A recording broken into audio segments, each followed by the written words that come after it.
Gale Banks. Gale Banks. Gale Banks. Gale Banks. Gale Banks. To call Gale Banks an engineer would be an understatement. This is Speed School with Gale Banks. School has begun.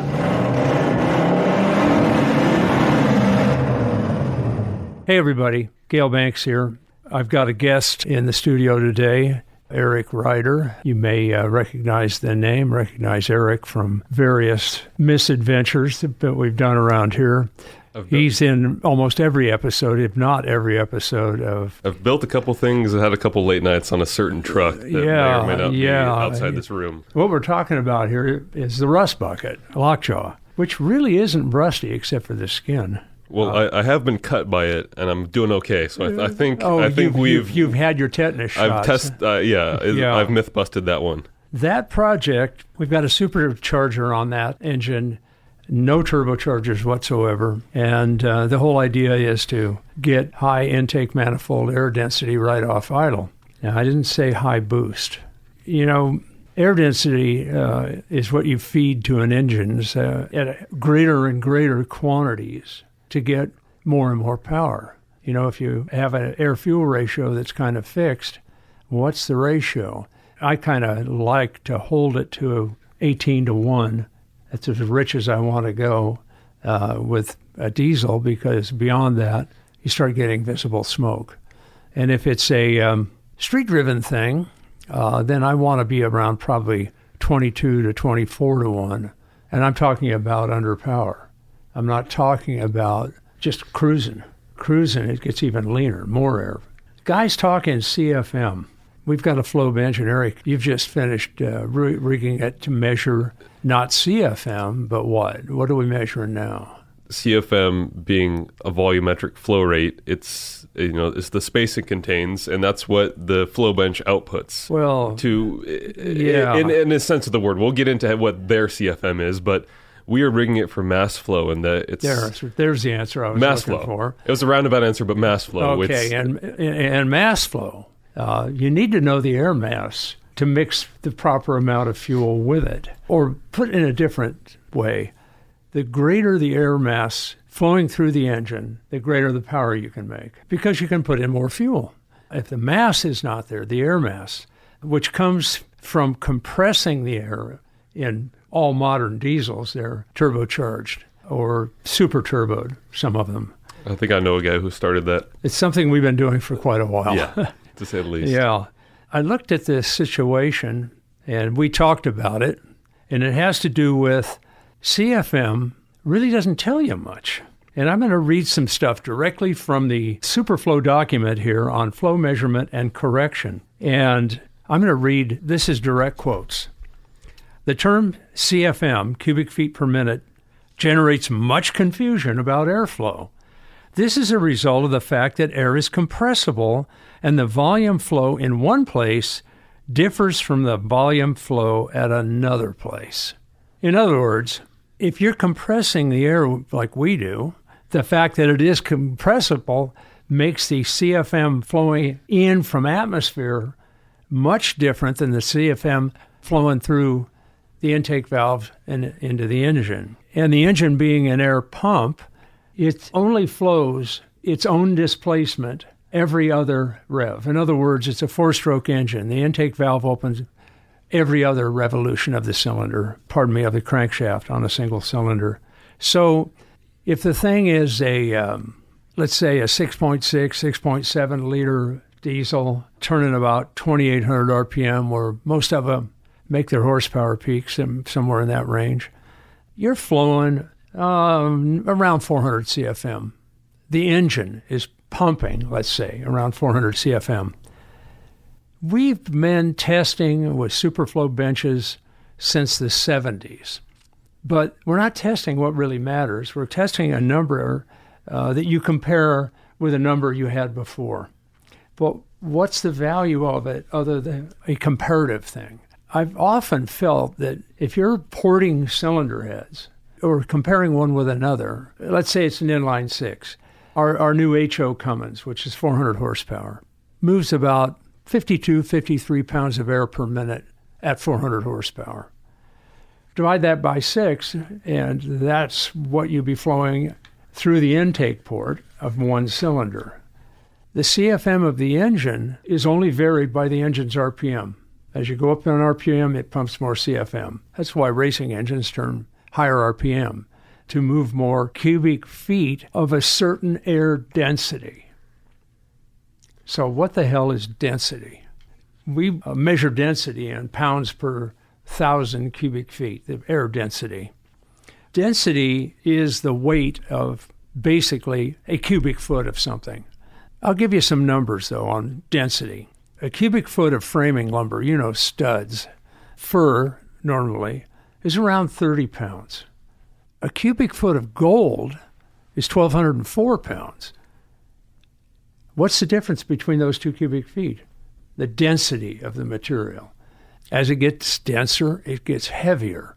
As a cubic foot of air gets denser, it gets heavier. A single cubic foot of air, standard at sea level, is about 0.072 pounds, 72 thousandths of a pound. 1,000 cubic feet of air is, once again, that sea level standard, about 72 pounds for 1,000 cubic feet. We've had guys, would flow one of our Monster Ram intakes on the flow bench, and it'd flow over 1,000 CFM, whatever.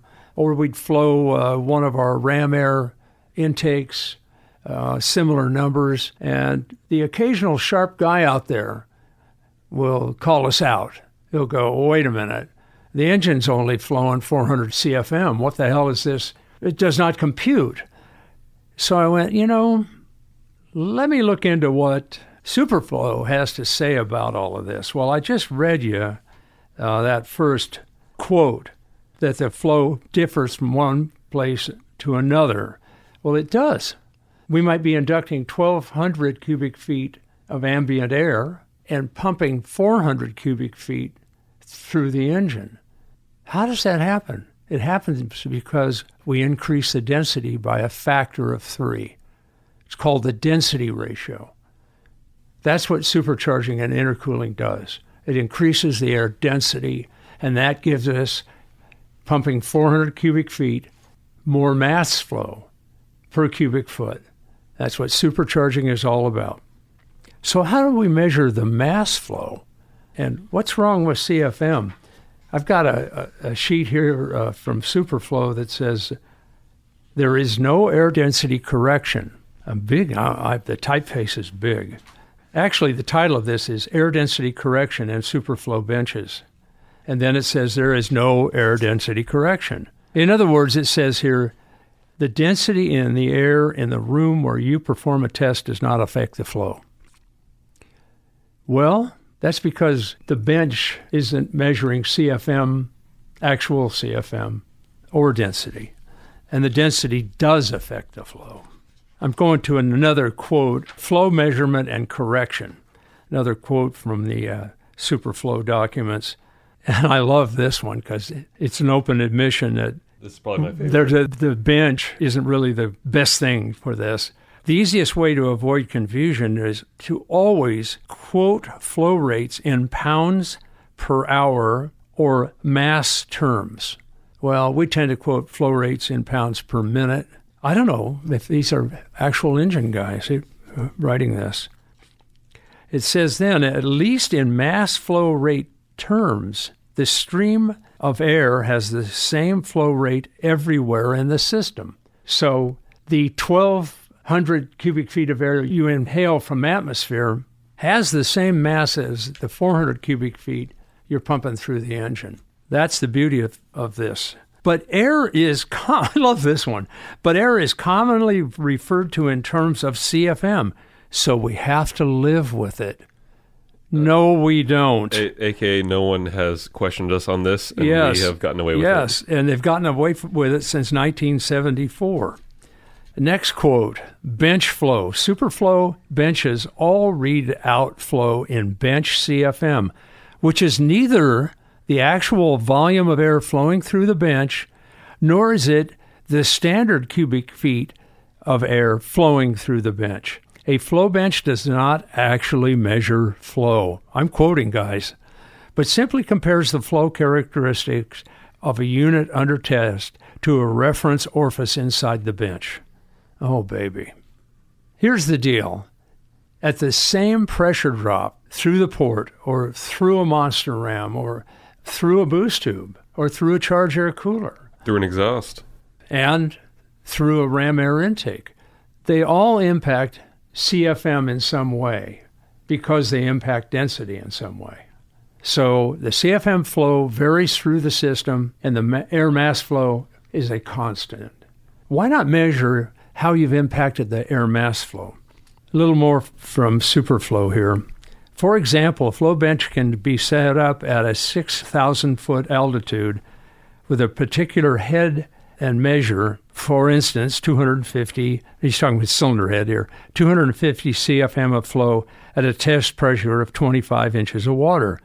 Then you could move the bench and test piece to sea level and measure the same 250 CFM of flow. The point is, with a fixed pressure delta P, like 25 inches of water, and a varying ambient air density, the air mass flowed would not be the same. Delta P valve varies, drops at altitude at the same mass flow. I think the best way to say this is the air density at sea level versus the air density at 6,000 feet. 6,000 feet has lower air density. If you flow the same number of CFM through the head with a different density, the CFM number should go up at altitude to get the same mass flow. It would take more CFM at altitude to get the same mass flow.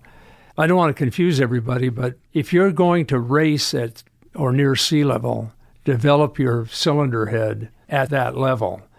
Same if you're dominantly going to race at altitude, develop your cylinder head at altitude. The air density difference is pretty profound. It's 6,000 feet. You've lost almost a quarter of the air density at 6,000 feet. So it's less viscous. The air is less thick, let's say. Your shapes, your port shapes would be subtly different, if not profoundly different, especially if you're running Pikes Peak. So how do I get a common density through the head from one altitude to another? Well, turbocharge it and altitude compensate the system. In other words, how do I get the same power at sea level as I might at 6,000 feet? This is a common thing on our military engines, is altitude compensation. What we've created in terms of a flow bench is a mass flow bench.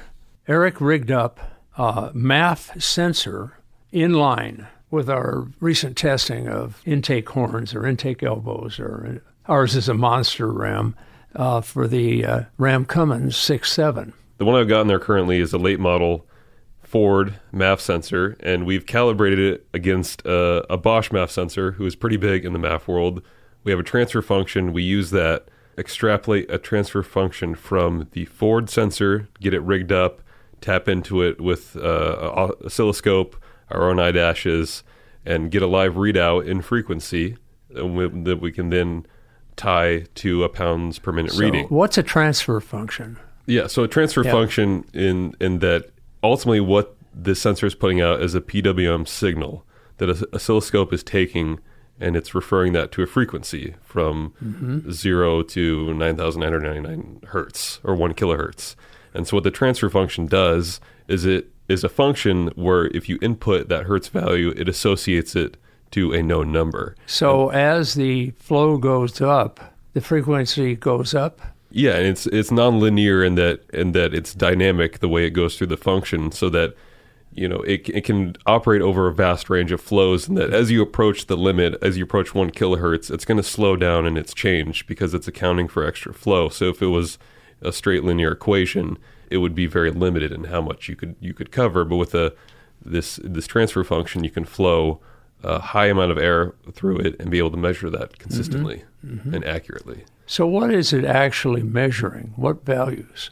Well, that's the beauty of where MAF sensor development has come lately, in that initial MAF sensors, you could argue, were restrictive in terms of they're trying to dynamically measure the mass flow, which means you have to get the density of the air dynamically. You're calculating on the fly, and that density is a function of temperature, pressure, and humidity. And until recently, humidity was kind of accounted for after the fact, and that you have your oxygen sensors and MAP sensors downstream, and you're referring and making up corrections because you're limited in what you can measure.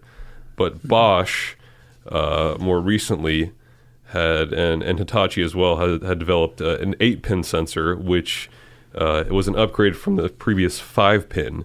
So what they're doing is they're actually measuring humidity on the fly within the sensor, and also relating to intake air temperatures, pressure sensors, to where they can take all those values within the sensor and calculate right at that sensor what is the density of that piece flowing through it. And ultimately, they're getting... But how do they get to mass? The function of a typical MAF sensor in a late model truck is a hot wire MAF sensor. Right.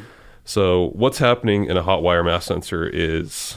You're chilling the wire. Yeah, I got notes on You're this. Cooling the wire with airflow, huh? Right. So the elements, we have an instrumentation system, which we call IDASH, and there's a number of things we measure, but we have a sensor. If you've got IDASHs in your vehicle, you can day log. You can sense all kinds of stuff that's on the vehicle's CAN bus, on their diagnostic connector. That's where they serve it up to the world. We also have an air mouse, and the air mouse mounts in the nose of the vehicle, and it measures temperature, pressure, and humidity. Now, I want to just say a couple of things on humidity. Some years ago, diesel guys especially, found that they had an issue with the temperature and pressure of combustion forming NOx, which is a pollutant. And they worked on all kinds of ways to diminish NOx output from the engine itself.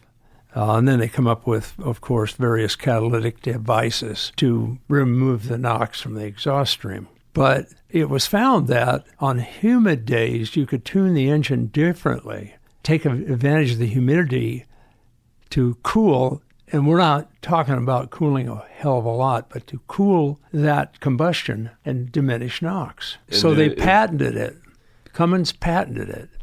And then GM came along some years later, and basically I don't see the difference in their patent from Cummins' patent, but patent examiner bought it, and now GM has the patent on using humidity as an element in the tuning and emissions scheme.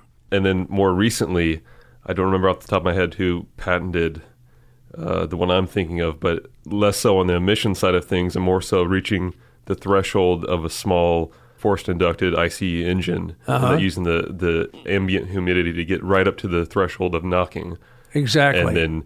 And using the latent heap of vaporization, which is essentially nature's water methanol, and that it's not methanol, it's just water, but you're using the ability of that evaporating and cooling the incoming air. It's already evaporated. It absorbs energy as you heat it. That vapor absorbs some energy. The it allows you to bump vapor. the timing a little bit. With the same emissions goal, you can get a little more performance. You can advance it a little bit. Retarding the timing on a spark ignition engine diminishes performance generally. Of course, timing is another whole podcast. Maybe it's a couple. Maybe one for turbocharged spark ignition or supercharged spark ignition, and then the same thing for diesel. All right, I stepped on you. Oh, well, Go ahead. I was just finished the thought on the hot wire MAF sensor. So there's a hot wire element, whether that be platinum or a nickel, and that the sensor is trying to hold that to a certain temperature. And as it's cooling off, it wants to maintain that temperature, and the resistance in that circuit is going to increase as it tries to maintain the temperature in the wire. And you can read that as a function of, your varying rates and pressures and temperatures are going to cool that element off at different rates, and they can essentially correlate that resistance due to the increased cooling of the wire to then a value, whether it be 0 to 5 or a frequency value of what the mass flow is going through that sensor at the most right, basic so the sense. transfer function 0 to 5 is a voltage transfer function. As the mass flow changes, the voltage changes. That's earlier, pre-World War II or whatever. Then they went to, or finally got to frequency, which is current, right? Yes, yeah, in the 8-pin sensors. And the beauty of the iDash in that is that we don't need the OBD to function. I have 4 of them out there on the flow bench, all standalones running off. You're talking about MAF sensors.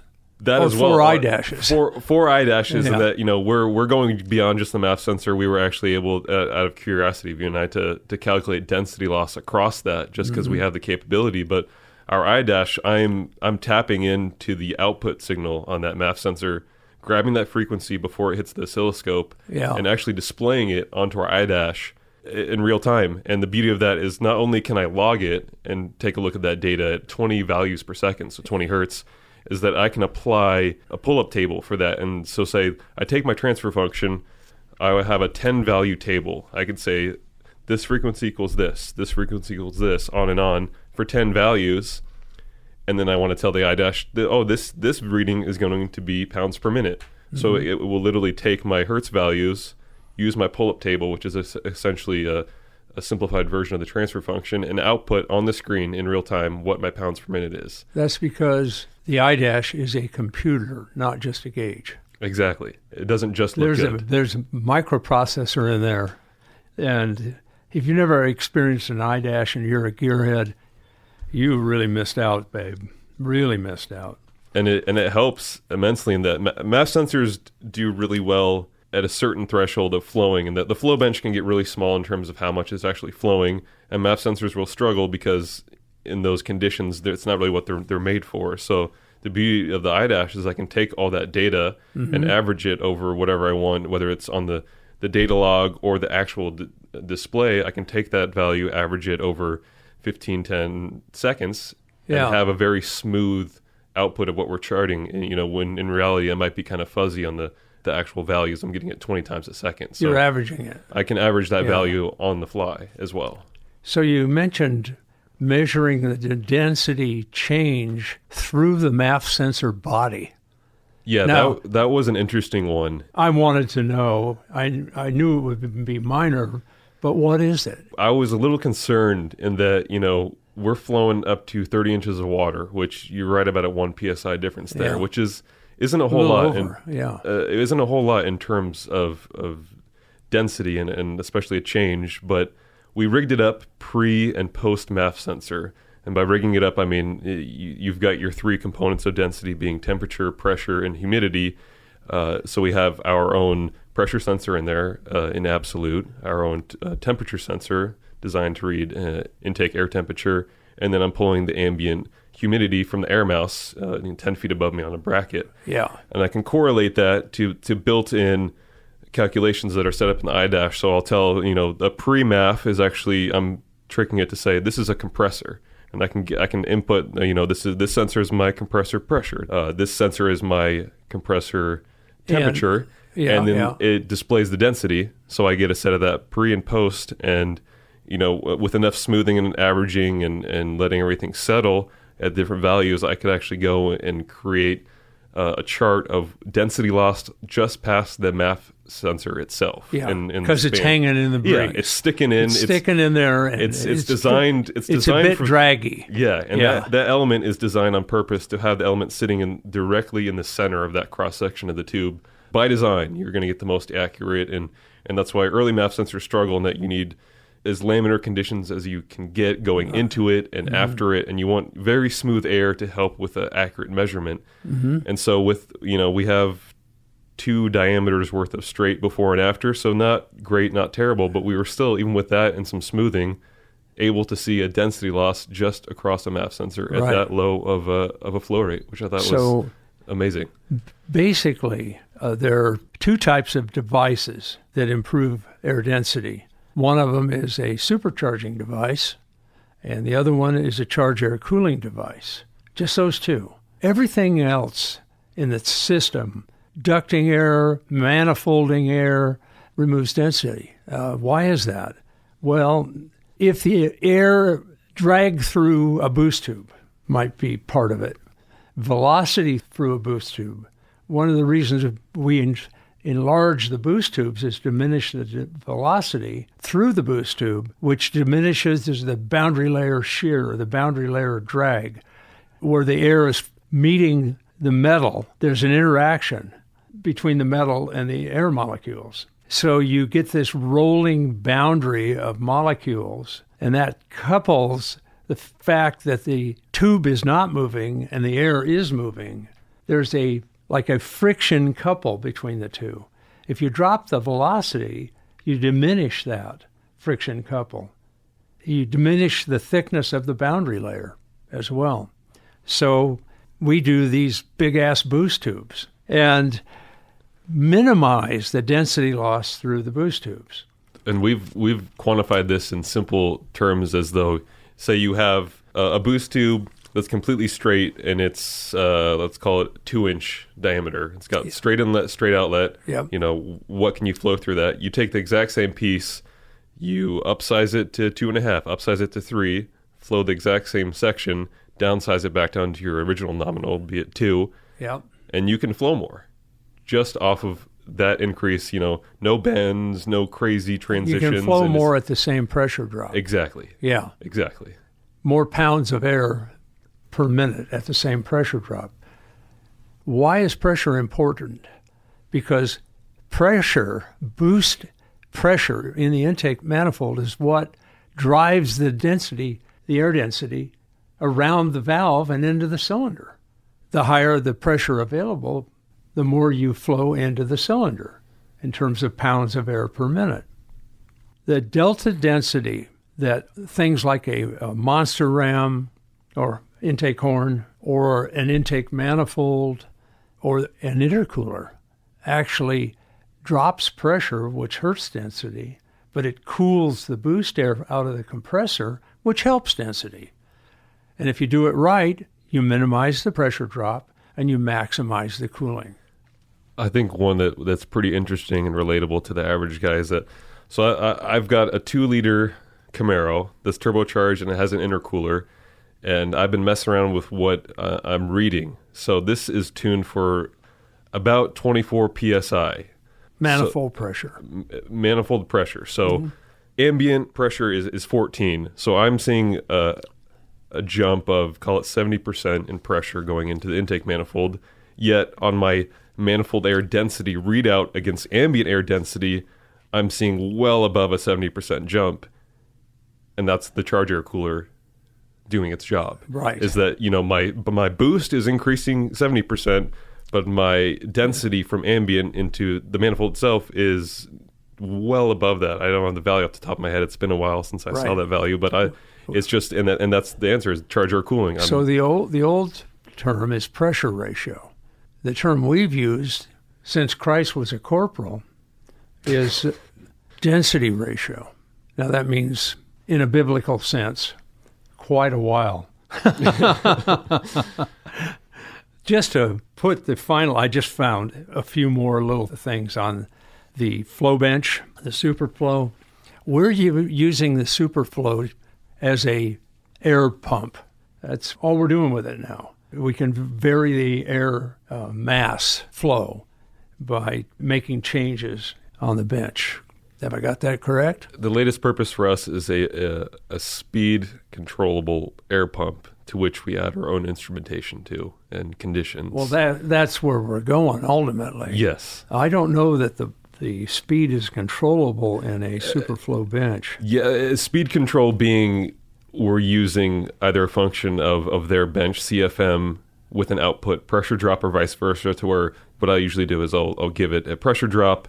There's an associated orifice for the bench output flow, and then we can go after the fact and do our own instrumentation. But the speed control is limited into a sense that it's not a true speed control. It's kind of, here's where it's going to land based on the parameters you're given to control it. It sounds like we'll be doing our own Banks bench. Not that I want to be in the flow bench business, but when you read stuff like this, technically speaking, the flow bench does not measure flow. I'm gonna read two more quotes out of the Superflow stuff here. Before you do that, I'm looking at multiple highlighted articles, and I think we have a number of let's call it red flags here on this flow bench. So technically speaking, the flow bench does not measure flow. You would be correct in thinking that the flow would change as a result of density change. But the key point here is that flow bench does not measure flow. Wow. Okay. Doubling down. I'm not saying it's not a good tool. What I am saying is I know how much air mass I need to make a certain horsepower and a certain engine design that we're working on, and it's how many pounds of air do I need per minute? That's where I want to test, not in some CFM number that's not actually CFM, it's bench CFM, and not in some CFM number that does not account for change in air density.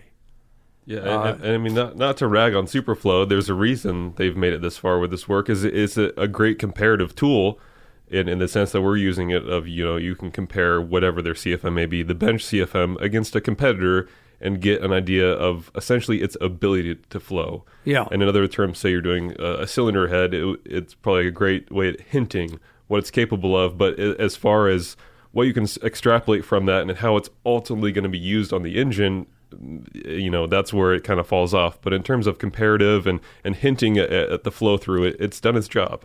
Absolutely. Yeah. Yeah. And it lets guys compare one to the other at different altitudes.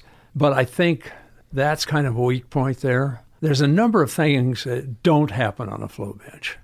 First of all, if you're running a naturally aspirated engine at sea level, 14.7 psi. So that's what's basically driving, that's the pressure number, a little lower in the intake manifold if you're naturally aspirated. In a common street-driven vehicle, it might be 85% of that. So you have like 13 psi on the outside of the valve, let's say. When the valve opens, the piston's dropping down the bore, it's forming an almost perfect vacuum above the piston. So that much lower pressure, absolute pressure, compared to the, say, 13 psi in the intake manifold, it might be 11 psi delta P across the valve. Well, 28 inches of water is 1 psi. You're nowhere near what actually happens. Secondly, with a flow bench, the valve's not moving. Valve dynamics is a big deal too. Static valve lift. Yeah. I remember Smokey Yunick did a engine flow setup that he showed me. He's an old NASCAR racer and very colorful guy and incredibly inventive. If it wasn't banned in the rule book, he tried it. And then the next race, it was banned in the rule book. If they caught him, I'm sure there's a lot of stuff they never caught him doing. Without you're doing something right if that happens. Yeah. You're out thinking the other guy. Yeah. I remember this Ford engine he had on his test stand. I don't know whose program. He mostly was a GM guy, but this was a Ford engine. He was pulling. He had an oil pan with a big outlet on it, and he had some form of a blower sucking a vacuum in the oil pan. There were no pistons in the engine, and he was rotating the engine so the valves moved. I don't know how the hell he lubricated this thing or made it work, but he was flowing the intake manifold, through a carburetor, intake manifold with moving valves, measuring the delta P across the valves at various RPM, the pressure loss across the valves at various RPM and flow rates. Wow. And this is like back in the 60s. Hell, you can barely do that in CFD nowadays. Well, I'm telling you, he didn't need CFD. No. It wasn't artificial. Yeah. It was actual. I got acquainted with Smokey because he and I and a guy named Herb Fischel stood up for a friend named C.J. Baker, who was the tech editor at Hot Rod and then the founder and editor of Circle Track magazine for a number of years. So it's C.J.'s wedding. And that's where I met Smokey. God knows when that was. Back in the 70s, perhaps? He wanted to turbocharge an engine he was doing, which had a very hot intake manifold. And so hot that his fuel efficiency was good because of that. But he needed what he called a small turbo off one of those rice burners that he could put on that engine, a little four-cylinder engine, and make some horsepower with that hot intake manifold. I don't know what he was using for fuel and how he avoided detonation. Anyhow, I got Smokey into turbocharging on that project prior to that, he turbocharged some Chevy V8s in his Indy cars. And Walt Ware, who works here, was president of Garrett Air Research in those years. We did a lot of turbo projects together, Walt and I, in the 70s and 80s. The stuff Smokey did with those turbochargers and the setups, his cars were odd, to say the least. Man, you had to be a thinking man to even start to understand what he was up to. Anyhow, I'm digressing. Instrumentation to measure what you're actually doing is what I'm talking about. The flow bench doesn't account for the actual delta P across the valves. And also, if you supercharge, the air gets more dense. And the density ratio on a diesel could be 3-to-1, 4-to-1. If you're seriously compounded and everything else, I mean, God knows what the density ratio is. And how much mass flow you can produce. However much the welds can hold on your intake plumbing. Yeah, well, the welds on the intake plumbing, but also getting cylinder pressures that pull the head bolts or the studs in the deck off the top of the engine. I mean, good God. Diesel guys find the limit of the structure of the engine quite often. Usually on dyno days, up on that dyno, that big chassis dyno the guy has built into his semi-trailer. Raining con rods down on people. Con rods, flames everywhere. Yeah. You're going to see us doing an awful lot with air mass measurement, both on the bench and measuring density change, which reduces air mass. We've been doing this since we've been turbocharging. We haven't been talking about it. Now we're talking about it. I feel it's good to share this stuff because the bigger the interest group gets, the better. The more you understand, to me, that's fun. That's part of the voyage of discovery when you're building engines. Yeah, and therein lies the mechanical engineering of an engine, from the air entering your intake to the moment it leaves the exhaust. Yeah. You're getting those changes, and you can manipulate your design as such. And one thing we did recently that upped the mass flow, we compared our new emissions compliant or California compliant or whatever you want to call it. We did this racing monster ram for a number of years, and it's still quite popular with guys building racing Cummins engines. But then the street guys wanted it, so we did a emissions legal version of it. And we're comparing that with a couple of other designs.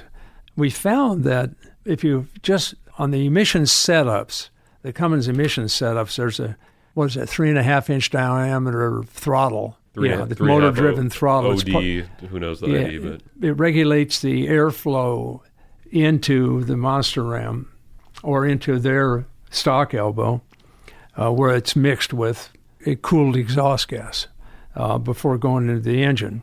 So that reduces NOx. That cooled exhaust gas is inert. It's no longer part of the combustion process, but it absorbs heat, and that diminishes the peak temperature and reduces NOx output. So we decided to measure the mass flow at this pressure delta. Test pressures were 15 inches of water and 20 inches of water, as I recall. We just measured the throttle right to atmosphere, no elbow, nothing.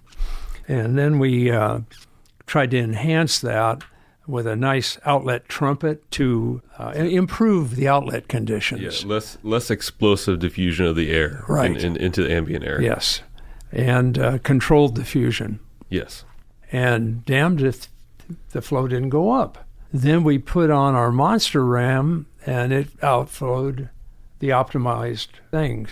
Gale, not to step on your toes, but I want to make sure that people get what's going on here in this setup, and that we have a straight piece of tubing with this throttle on top, just going straight out of the bench, and we have that flow, and then we enhance that flow with our bell mouth exit, so to speak, and give it a best case scenario for flowing through a straight piece of tube, and then we take our monster ram, which is, call it 120 degree bend, and we outflow both of those. I just, even to me, it's so counterintuitive to what you would think would be going on in a bend. I think that really speaks to the nature of how things are developed here. Well, I spent a lot of time working with the guys on the CFD, flowing it in the computer. Yeah, computational fluid dynamics. Yes, CFD. and then printing a plastic version using the bench to measure the flow to see if we actually came up with something.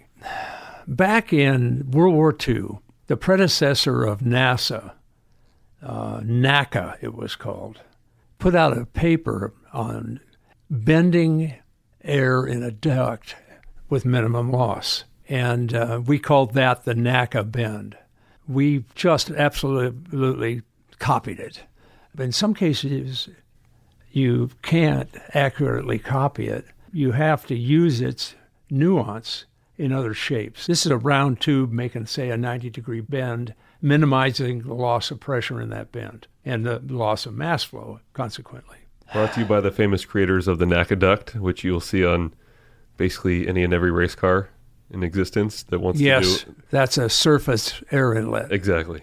Kind of an oddly shaped surface. That's NACA as well. It's on the F40. So that's a really common application, or not, I shouldn't say common, really popular application, and that it's a recess on an inlet surface. It's a scoop that doesn't stick above the surface. And does a great job at scooping air. Yeah. So there's a lot of NACA in that bend, and a little bit of Banks and a little bit of Joshua Chen. The two of us really worked that. I'm quite pleased. I mean, you always want to know where you're at. If somebody argues that the stock bend is good enough, they made 1,000 horsepower with a stock elbow. I've heard that. In fact, some jackass said, I've made 2,000 horsepower with a stock elbow. Well, you probably could have made about 2,800 horsepower if you ran something that improved it. I mean, statements like that just show me how ignorant a lot of people are. The guy's probably never seen a dynamometer. He pulled the horsepower number out of his ass, and there you go. The proof here is the mass flow device we've got measuring the mass flow at a given pressure drop. So I don't know how guys would argue this, other than to say you're goddamn cheats and liars and you didn't measure it correctly or you fudged the numbers. We never fudge the numbers. Dyno numbers, nothing, because there's always somebody out there who can measure it and call you out on it. I mean, if you're lying in this business, somebody's going to out your ass. Including ourselves. We've tested some stuff, so we looked at the data and go, something's weird here, and it's not uncommon for us to reflow something to absolutely confirm that. Okay, I'm going to make my industry statement. Okay. All right. I've been doing this for 64 freaking years, and I'm still at it because I constantly discover new stuff and get to write patents, which is hellaciously boring, but I do them anyway. But the new thinking is, we're all about new. This engineering group is a bunch of racers. They are innovators. We're all of the same intellect and the same desire. What's happened in the speed equipment industry is the guys who are the innovators have either died or been bought out, and they're retired. The name of their business is still there. Edelbrock, Holly, the innovators are gone. There's guys just like these elbows we tested. The two of them, the flow path, the bending, etc., is pretty much duplicating the stock device. They just made it kind of broaden out, and they created a part number. They did not create a performance piece. The money men who own those businesses want part numbers, so they can go out and market those part numbers and trade on the name of the guy who's not even there anymore, or he's dead. I'm sorry, but I'm not dead yet. There's a couple of guys still out there who are my mentors. One of them is Ed Iskandarian, who I think is 101 years old. Iski Cams. Yeah, Iski. His boys are still grinding cams and innovating roller tappets and this and that. But in the main, there's not family who took the business and followed the path. Except here. Except here. There's family here. There's 3 generations here. And Erik, sitting across the table from me, is that 3rd generation. Spoiler alert. And I couldn't be more proud making that statement, I'll tell you. So the bottom line is, we don't just make a part number. Just get a guy who doesn't know much about fluid dynamics, let alone engines. He's graduated from college. He knows how to make a CAD illustration, do his 3D thing, and make a shape. But making that shape work correctly, that's the difference.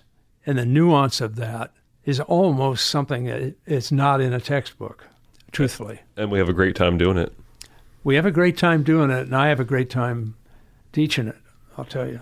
You know, I see this comment a lot on the YouTube videos, and that is Gale still there? How involved is he? You know, you see the videos, and you're goddamn right he is. He's in there every day and some.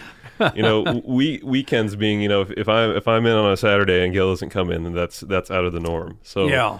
He is here every day. I'm probably doing a honeydew Saturday, you know? Yeah. I mean, we're something I don't really want to do. We're both coming in late morning, you know, maybe towards the end of AM, but we're still here. I got my crew to have breakfast with, you know, Saturday morning breakfast. You got to do You got to have some sort of There's social a certain life. ritual, yeah. But this place, I got to tell you, if you're a gearhead or you're into electronics, and you're a gearhead, because, you know, we got 2 engineering groups here. Well, you know, we've got the electronics guys, the tuning, the data, the instrumentation, the measurement, all this jive. And then we've got the ME guys. Then we have the test group. And I might add, we're hiring.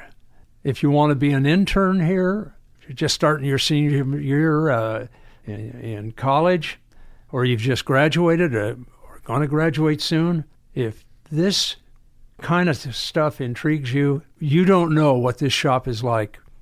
I'll say this, there's nothing like it in the country. And might I add, it is 78 degrees outside, not a cloud in sight.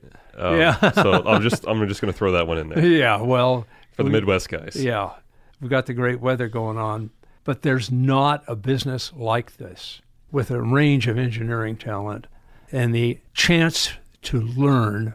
That's what we're looking for. We want to teach you. Now, a lot of guys have left here. I call them the graduates, and formed their own businesses. I mean, in 60-some years, that's the chance you take. I got to keep it interesting, so I minimize it that way. And we go racing. And if you want to go racing, I mean, we're building a Pikes Peak truck right now for our 4th time to Pikes Peak. So that's our current thing.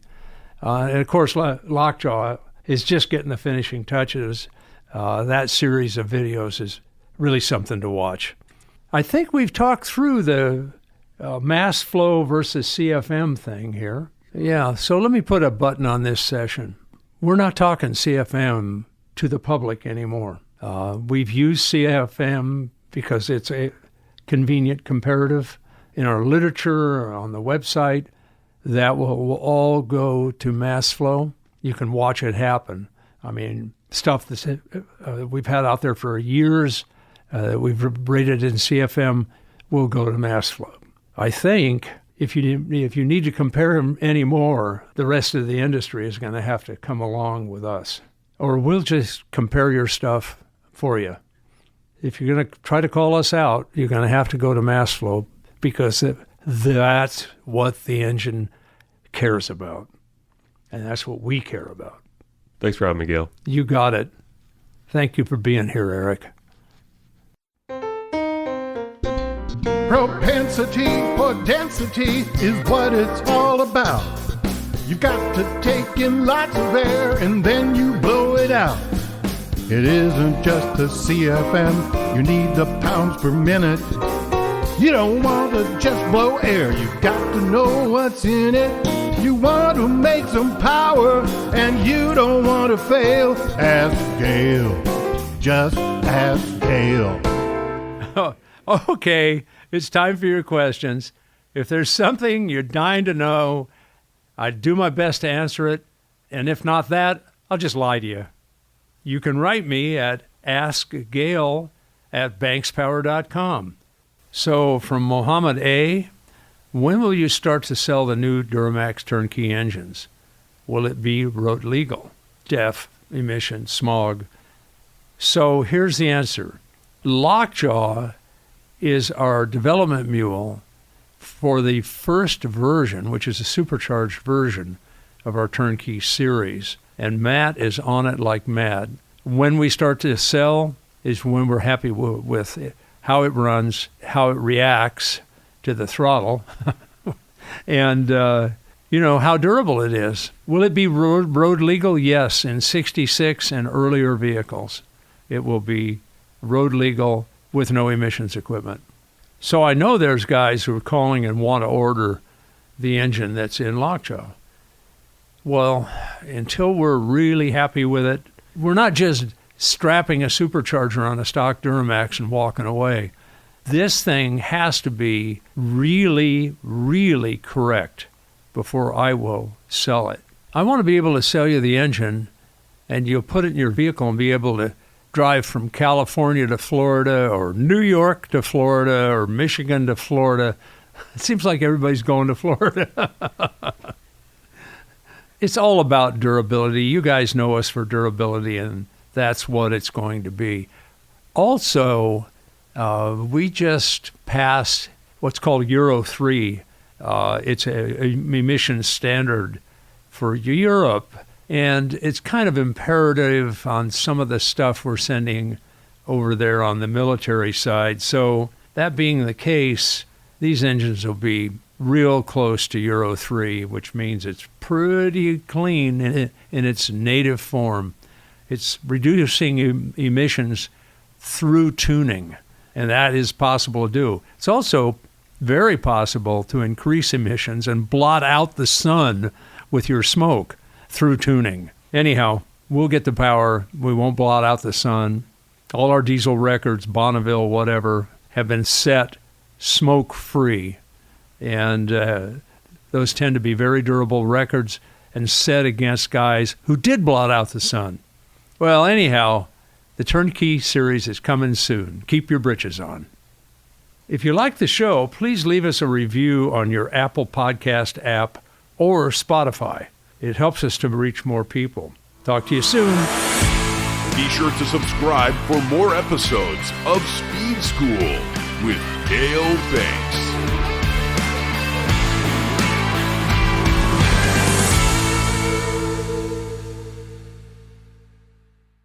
I'm sorry, but I'm not dead yet. Spoiler alert.